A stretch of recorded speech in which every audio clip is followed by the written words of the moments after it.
इस जन आक्रोश यात्रा के शुभारंभ पर मंच पर उपस्थित हमारे प्रदेश के जुझारू अध्यक्ष और कर्मशील और संवेदनशील अध्यक्ष सम्मानीय डॉक्टर सतीश पूनिया जी, हमारी भारतीय जनता पार्टी की राष्ट्रीय उपाध्यक्षा और पूर्व में मुख्यमंत्री रही आदरणीय श्री वसुंधरा राजे जी, हमारे नेता प्रतिपक्ष श्री गुलाब चंद कटारिया जी, हमारे राष्ट्रीय महामंत्री श्री अरुण सिंह जी, हमारे गजेंद्र सिंह शेखावत जी केंद्रीय मंत्री, डॉक्टर किरोड़ी लाल जी सांसद, हमारे मंत्री केंद्र में श्री अर्जुन राम मेघवाल जी, हमारे राजेंद्र राठौर जी उपनेता प्रतिपक्ष, श्रीमती विजया राहटकर जी प्रदेश की सहप्रभारी, डॉक्टर अलका सिंह गुर्जर जी राष्ट्रीय मंत्री, भजनलाल शर्मा जी प्रदेश महामंत्री, श्रीमती दिया कुमारी जी प्रदेश की महामंत्री, चंद्रशेखर जी, राजेंद्र गहलोत जी हमारे सांसद, सीपी जोशी जी, राजवर्धन सिंह राठौर जी हमारे सांसद, रामचरण जी जो यहाँ के सांसद हैं, हमारे अन्य नेतागण किरोड़ी लाल मीतना जी, बदनौर साहब, घनश्याम तिवारी जी, नरपत जी, सम्मानित मंच और यहाँ इतनी बड़ी संख्या में एकत्र आए जन आक्रोश यात्रा को प्रारंभ करने के लिए हमारे भारतीय जनता पार्टी के वरिष्ठ पदाधिकारी, देवी और सज्जनों और प्रिंट मीडिया और इलेक्ट्रॉनिक मीडिया के मेरे साथी, अभी अभी आपने जन आक्रोश की दृष्टि से एक गीत सुना और उसका चलचित्र भी देखा। मैं इस यात्रा में आया हूं और जयपुर नगरी में मुझे आने का सौभाग्य प्राप्त हुआ है।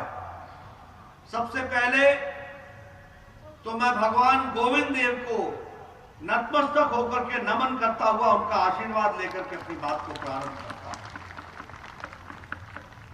मित्रों, यह जयपुर की भूमि, यह राजस्थान की भूमि, यह त्याग की भूमि है, शौर्य की भूमि है, तपस्वियों की भूमि है, समर्पण की भूमि।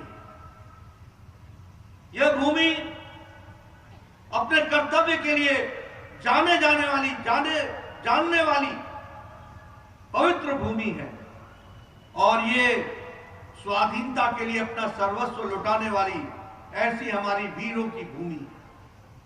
ऐसे भूमि को मैं नमन भी करता हूं और नमन के साथ साथ इस पवित्र भूमि से प्रेरणा लेते हुए आप सबको इस जन आक्रोश यात्रा के प्रारंभ पर शुभकामनाएं भी देता हूं कि आप जरूर सफल होकर इस यात्रा के माध्यम से राजस्थान की जनता की सुध लेंगे, चिंता करेंगे और उनके समस्याओं का निवारण भी करेंगे।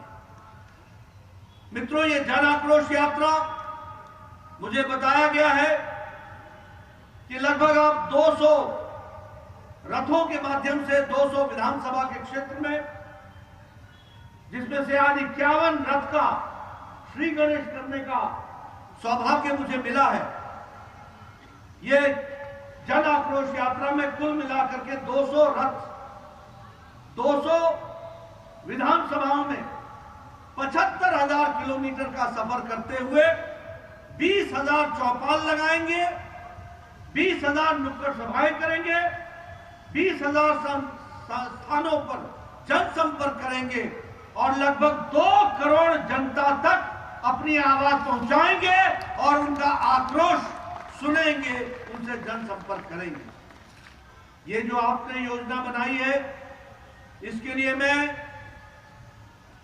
राजस्थान की भारतीय जनता पार्टी की इकाई को, उनके अध्यक्ष सतीश पूनिया जी को, उनकी टीम को और राजस्थान के नेताओं को जिन्होंने एक साथ मिलकर इस योजना को बनाया है, उसके लिए मैं उनको बहुत बहुत बधाई देता हूं और शुभकामनाएं देता हूं। मित्रों, मुझसे पहले वक्ताओं ने बहुत सी बातें आपके साथ कही हैं और इस गीत में बड़े विस्तार से राजस्थान में पिछले 5 साल में घटने वाली घटनाओं के बारे में जिक्र भी है और गीत के बोल में उसको बताया भी गया है, दर्शाया भी गया है। मैं लेकिन एक बात कहना चाहता हूं। आज चर्चा हो रही थी कि गहलोत साहब ने ये वादा किया था, राहुल बाबा ने ये वादा किया था और वो वादा नहीं निभाया। अरे वादा निभाना तो छोड़ो, वादा तो ये क्या निभाएंगे। लेकिन राजनीति में नेता की नीयत और नियति छोटी छोटी हरकतों से पता चलती है।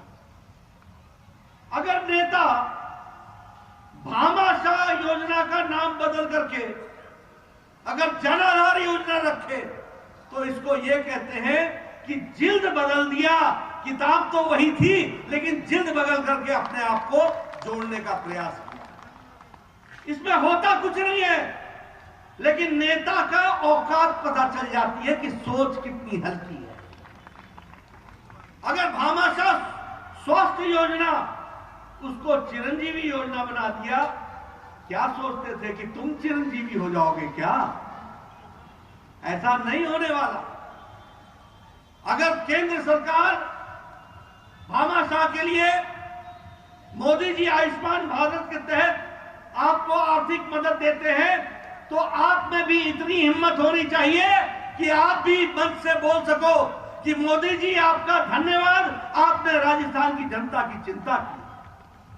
लेकिन ये कहने की आप में ताकत नहीं है, आप नाम बदलते हो। हमारे यहां जो अन्नपूर्णा रसोई चल रही थी तो इनको लगा कि हम कांग्रेस पार्टी के प्रति वफादारी नहीं निभा सकेंगे जब तक हम उसको इंदिरा रसोई नहीं करेंगे। ये जनता की सेवा नहीं करते हैं, ये भारत की संस्कृति से निकला हुआ अन्नपूर्णा नाम इनको पसंद नहीं है, लेकिन एक परिवार से जुड़ा हुआ नाम यही लेकर के ये गीत गाते हैं। इस तरीके की इनकी स्थिति रहती है। मैं यहां एक बात और कहना चाहता हूं। मैं बार बार बोलता हूं कि आपको डबल इंजन की चिंता करनी चाहिए और आपने महसूस किया होगा कि जब से आपका दिल्ली का इंजन हटा है तो राजस्थान का विकास घटा है। इस बात को भी समझ लेना चाहिए। और हमने नहीं घटाया, घटाने वाले गहलोत साहब ही हैं, जिन्होंने विकास को, जिन्होंने राजस्थान की चिंता कम की है और अपनी पार्टी और अपने नेता और आकाओं की चिंता की है। इस बात को भी समझना चाहिए। क्या यह सच्चाई नहीं है कि ग्रामीण गौरव पथ की योजना, जो गांव के लोगों को कंक्रीट सड़क मिलती थी, वो योजना बंद कर दी गई कि नहीं कर दी गई? कर दी गई कि नहीं कर दी गई? अब राजस्थान के गांव में कौन रहता है? किसको मिलता वो कंक्रीट की सड़क? किसका होता फायदा? लेकिन इनको इसकी चिंता नहीं है। क्या यह सच्चाई नहीं है कि भैरव सिंह शेखावत अंत्योदय स्वरोजगार योजना, जिसमें युवाओं के लिए 50,000 रुपए बिना किसी कोलैटरल के, बिना किसी,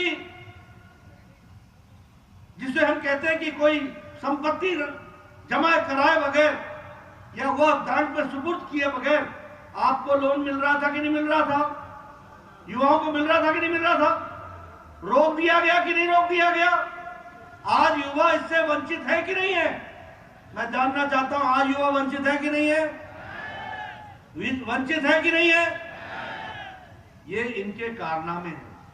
मुख्यमंत्री स्वावलंबन अभियान, जिसमें हर गांव में कुआं बनना था, हर गांव में पोखर बनना था।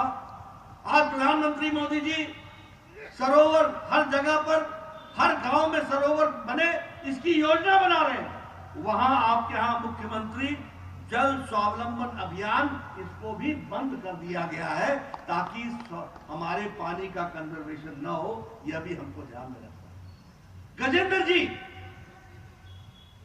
जल शक्ति के मंत्री हैं, यहां बैठे हैं, राजस्थान से हैं।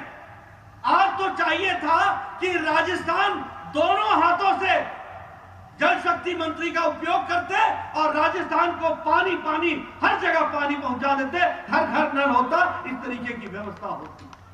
लेकिन दुख के साथ मुझे कहना पड़ता है कि जल जीवन मिशन को भी इंप्लीमेंट करने में गहलोत साहब रोड़े अटका रहे हैं, रोड़े अटका रहे हैं। मैं पूरी जिम्मेवारी के साथ बोल रहा हूं। राजस्थान के मुख्यमंत्री जल जीवन मिशन को हर घर जल इस योजना में अड़ंगे लगा रहे हैं और यह भी काम ठीक ढंग से नहीं चल पा रहा है। लेकिन मित्रों, आप देश की तस्वीर देखिए, आज भारत आत्मनिर्भर हो गया। आप बताइए, मोदी जी ने आप लोगों को वैक्सीनेशन लगा करके 219 करोड़ डबल डोज लगा करके मास्क उतरवा दिया कि नहीं उतरवा दिया? मुफ्त लगाया कि नहीं लगाया? मुफ्त लगाया कि नहीं लगाया? जब ये वैक्सीन बन रही थी तो गहलोत साहब और इनकी कंपनी इस वैक्सीन पर प्रश्न खड़ा कर रहे थे कि नहीं कर रहे थे? और फिर बोला था कि नहीं बोला था कि हम ये वैक्सीन नहीं लेंगे, हमको विदेश से वैक्सीन खरीदने की इजाजत दीजिए? कहा था कि नहीं कहा था? और जब मोदी जी ने कहा कि जाओ ले लो वैक्सीन, तो एक हफ्ते में मुड़ करके आए कि मोदी जी हमसे ना होगा, अब आप ही करो और देना भी हमको मुफ्त देना। और प्रधानमंत्री जी ने 219 करोड़ डबल डोज 130 करोड़ की जनता को मुफ्त लगा करके कोरोना से बचाने का काम। और मजे की बात देखो, और मजे की बात देखो, एक भी कांग्रेसी नेता ने वैक्सीन लगाने के बाद ट्वीट नहीं किया। चुपके चुपके आपको बरगलाया और अपने चुपके चुपके लगा करके लोगों को गुमराह करने का काम किया। यह भी हमको ध्यान रखना चाहिए। और मैं बड़े आप गौरव के साथ कह सकता हूं कि भारत ने मोदी जी के नेतृत्व में 100 देशों को वैक्सीन पहुंचाई है, वैक्सीन मैत्री में, और 48 देशों को मुफ्त में वैक्सीन पहुंचाई है। 2.5 करोड़ वैक्सीन मुफ्त पहुंचाई गई। ये भारत, अब भारत लेने वाला नहीं, अब भारत लेने वाला नहीं, भारत देने वाला हो गया है। दुनिया में यह हमारी तस्वीर बनी। उसी तरीके से अगर हम कहें तो हमारी जो इकोनॉमी है, जो हमारी अर्थनीति है, वो दुनिया में सबसे तीव्र गति से आगे बढ़ रही है। और हमारी जीडीपी जो है वो पिछले तिमाही में 7.4% थी और कल जो आया है उसमें 6.8% है। और उसी तरीके से अप्रैल महीने में हमारी जो आर्थिक है, अर्थ है, वो 20.1% के हिसाब से आगे बढ़ी है। ये भारत की तस्वीर है। जब चाइना लड़खड़ा रहा है, जब अमेरिका ठीक से खड़ा नहीं हो पा रहा है कोरोना के बाद, जब यूरोप की आर्थिक स्थिति ठीक नहीं है, तो भारत बुलंदी के साथ आर्थिक दृष्टि से आगे बढ़ रहा है। और अब भारत ब्रिटेन को, जिसने 100 साल से ज्यादा हमें राज किया, उसको पछाड़कर 5वें नंबर की अर्थव्यवस्था भारत बन गई है। यह भी हमको ध्यान रखना है। लेदर की एक्सपोर्ट में जो बढ़ोतरी हुई है वो 29% हुई है। कॉफी एक्सपोर्ट में हम आगे बढ़ गए हैं, इलेक्ट्रॉनिक के एक्सपोर्ट में हम आगे बढ़ गए हैं, केमिकल एक्सपोर्ट में हम 15% से भी आगे हमारी ग्रोथ हो गई है। यह भी हमको समझना चाहिए। मित्रों, एग्रीकल्चर में हम लोगों ने 6 गुना बजट बढ़ाया, स्वास्थ्य में हम लोगों ने लगभग 8 गुना बजट बढ़ाया, और उसी तरीके से हमारे एक्सपोर्ट भी 17% से ज्यादा बढ़ करके आए। मैं ये सारी बातें आपके सामने क्यों कह रहा हूं? अच्छा इलाज देना हो तो आयुष्मान भारत केंद्र सरकार दे, अगर प्रधानमंत्री आवास योजना देना हो तो केंद्र सरकार दे, अगर उज्ज्वला योजना देना हो और गृहिणियों को ताकत देनी हो तो केंद्र सरकार देती है, अगर स्वच्छता अभियान के तहत 11 करोड़ से ज्यादा इज्जत घर बनते हैं तो भारत की माताओं को, 11 करोड़ माताओं को इज्जत से जीने का अधिकार देते हैं तो नरेंद्र मोदी देते हैं। यह हमको ध्यान रखना चाहिए। इसलिए मित्रों, हर दृष्टि से विकास के नए आयाम लिखने का काम भारत की सरकार ने किया है और उसको आगे बढ़ाने का काम किया है। लेकिन यहां मैं एक बात और भी कहना चाहूंगा कि राजस्थान का जहां तक सवाल है तो 9 नेशनल हाईवे आपको समर्पित किए गए हैं। 243 किलोमीटर की सड़क बन रही है और 1357 करोड़ रुपए खर्च हो रहे हैं, ये भी आपको ध्यान रखना चाहिए। सेतु बंधन में योजना के तहत 700 करोड़ रुपए खर्च हो रहे हैं। उसी तरीके से 25 न्यू बाईपासेस बनने के लिए 50,000 करोड़ रुपए खर्च हो रहा है। इस तरीके से काम चल रहा है। दिल्ली मुंबई एक्सप्रेस हाईवे जो बन रहा है उसमें अलवर, भरतपुर, दौसा, सवाई माधोपुर, टोंक, बूंदी, कोटा डिस्ट्रिक्ट, ये सबको लाभ मिलने वाला है और अब दिल्ली की यात्रा 2 घंटे के अंदर हो जाएगी। इस तरीके का एक्सप्रेस हाईवे बन रहा है। आप बताइए, क्या भारत विकास की नई छलांग नहीं लगा रहा है? लेकिन उसके साथ साथ मैं ये भी कहना चाहूंगा, अभी अभी 5 मेडिकल कॉलेज आपको दिए गए। सिरोही में दिया गया, बांसवाड़ा में दिया गया, हनुमानगढ़ में दिया गया, दौसा में दिया गया। और जब मैं स्वास्थ्य मंत्री था, यहाँ राठौर साहब बैठे, ये स्वास्थ्य मंत्री होते थे, हमारे कालीचरण सर्राफ साहब बैठे, ये स्वास्थ्य मंत्री होते थे। उन दिनों में चूरू में, पाली में, बाड़मेर में, भरतपुर में, डूंगरपुर में, भीलवाड़ा में, सब में मेडिकल कॉलेज देने का काम आदरणीय प्रधानमंत्री जी ने किया था। इसलिए राजस्थान के विकास में केंद्र सरकार ने कोई कसर नहीं छोड़ी है और प्रदेश की सरकार ने गहलोत के समय में कोई कसर नहीं छोड़ी कि विकास को रोका जाए, ब्रेक लगाया जाए। इसमें कोई कसर नहीं छोड़ी। मित्रों, मैं यहां पर आपके सामने ये सारी बातें इसलिए कह रहा हूं क्योंकि जो देखने का नजरिया है वह भी हम सबके सामने आना चाहिए और वह लोगों को पता चलना चाहिए। हम यहां आपके सामने यह भी कहना चाहूंगा कि जहां तक कर्ज माफी का सवाल है, अभी हमारे बहुत से लोगों ने इसकी चर्चा की। 1,20 यानी 1,20,000 करोड़ रुपए हमारे फार्मर्स का, किसान का कर्जा चुकाना था। और क्या कहा था राहुल ने? 1, 2, 3, 4, 5, 6, 7, 8, 9, 10 और इतना गिनूंगा और फिर कर्जा माफ हो जाए। अभी वो यात्रा पर हैं, जरा उनसे पूछना ये 1, 2, 3, 4 की गिनती भूल गए हो कि याद है? और लोगों को बताना कि आक्रोशित हम इसीलिए नहीं है, हम आक्रोशित इसलिए हैं कि कांग्रेस पार्टी आंखों में धूल झोंकती है और हमारे हितों के नुकसान पहुंचाती है। इस बात को आपको कहने की आवश्यकता है। आज लगभग 9,000 किसान वो मजबूर हो गए हैं अपनी जमीनों को बेचने के लिए।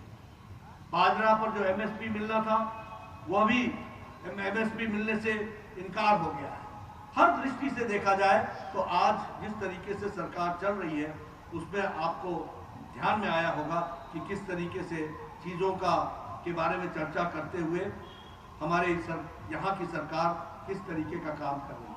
मैं यहाँ आपके सामने एक बात जरूर बताना चाहता हूँ कि गुजरात ने बहुत रिकॉर्ड भी बनाए हैं गहलोत साहब के नेतृत्व में, और वो रिकॉर्ड भी हमको समझ लेना चाहिए। भ्रष्टाचार में राजस्थान नंबर 1 पर रिकॉर्ड बनाया। पेट्रोल डीजल के रेट में राजस्थान नंबर 1 पर, अनएम्प्लॉयमेंट में राजस्थान नंबर 1 पर, महिलाओं के साथ अत्याचार में राजस्थान नंबर 1 पर, दलित के ऊपर होने वाले क्राइम में राजस्थान नंबर 1 पर, साइबर क्राइम में राजस्थान नंबर 1 पर, और बिजली के दामों में सबसे ज्यादा महंगी बिजली राजस्थान नंबर 1 पर। यह है राजस्थान का रिकॉर्ड। क्या ऐसा रिकॉर्ड आप चाहते हो? क्या आप चाहते हो ऐसा रिकॉर्ड? आप चाहते हो ऐसा रिकॉर्ड? अगर आप नहीं चाहते हो, अगर आप चाहते हो कि आपकी बहनें सुरक्षित रहें, अगर आप चाहते हो कि दलित भाई सुरक्षित रहे, अगर आप चाहते हो कि यहां पर नौकरियों के अवसर बने, रोजगार के अवसर बने, अगर आप चाहते हो कि करप्शन समाप्त हो, और अगर आप चाहते हो पेट्रोल डीजल, मैं दावे के साथ कह सकता हूं 2 बार केंद्र सरकार ने डीजल के दाम घटाए हैं और हमारे प्रदेश की सरकारों ने भी घटाए हैं, लेकिन राजस्थान, गुजरात में घड़ियाली आंसू बहाता है। गहलोत साहब वहां जाकर के चर्चा करते हैं और यहां सबसे महंगा डीजल और पेट्रोल बेचते हैं। ये इनका रिकॉर्ड है, इसको आपको समझना चाहिए। ऐसे लोगों को क्या गद्दी पर बैठे रहने देना है? क्या बैठे रहने देना है? क्या इनको मुंह तोड़ जवाब देना है कि नहीं देना है? आज सबसे महंगी बिजली हमारा किसान खरीद रहा है। आज सबसे हमारे महंगी बिजली हमारा कंज्यूमर यहाँ पर खरीद रहा है, कोई शुद्ध नहीं ली जा रही है। आप बताइए, सब यहाँ पर कम्युनल टेंशन भी बढ़ा कि नहीं बढ़ा? बढ़ा कि नहीं बढ़ा? किसने बढ़ाया? किसने बढ़ाया? कांग्रेस के राज। ये इनका तौर तरीका है। इसलिए मित्रों, मैं एक ही बात आपको कहने आया हूं। आज तो आपने जन आक्रोश यात्रा की प्रारंभ किया है। 200 विधानसभाओं में जाना है, 20,000 नुक्कड़ सभाएं होनी, 20,000 चौपाल होने, 20,000 हमारे गांव में बैठकें होनी है, 2 करोड़ लोगों को आपने संपर्क करना है। ये जो आक्रोश है उनकी सूद लीजिए, लोगों के साथ जुड़िए, लोगों को इन सारी बातों के बारे में बताइए कि किस तरीके से छोटी सी गलती से कितना नुकसान हो जाता है। इस बात को भी समझाने की आवश्यकता है। मुझे पूरा विश्वास है कि आप सब लोग इस जन आक्रोश यात्रा में अपने आप को समावेश करेंगे, पूरी ताकत लगाएंगे, जनता तक जाकर के जो आक्रोशित जनता है उनकी आवाज सुनेंगे और उनकी आवाज को आप संजो करके आने वाले समय में जनता की आवाज को लेकर के आप बुलंद करेंगे और आने वाले समय में आप यहां पर विशुद्ध भारतीय जनता पार्टी की सरकार बनाएंगे। इसके लिए आप काम करेंगे ताकि राजस्थान का विकास फिर से शुरू हो। यही मुझे आपसे कहना है। आपने मेरी बात बहुत शांति से सुनी, आपका बहुत बहुत धन्यवाद। जय भारत, जय राजस्थान।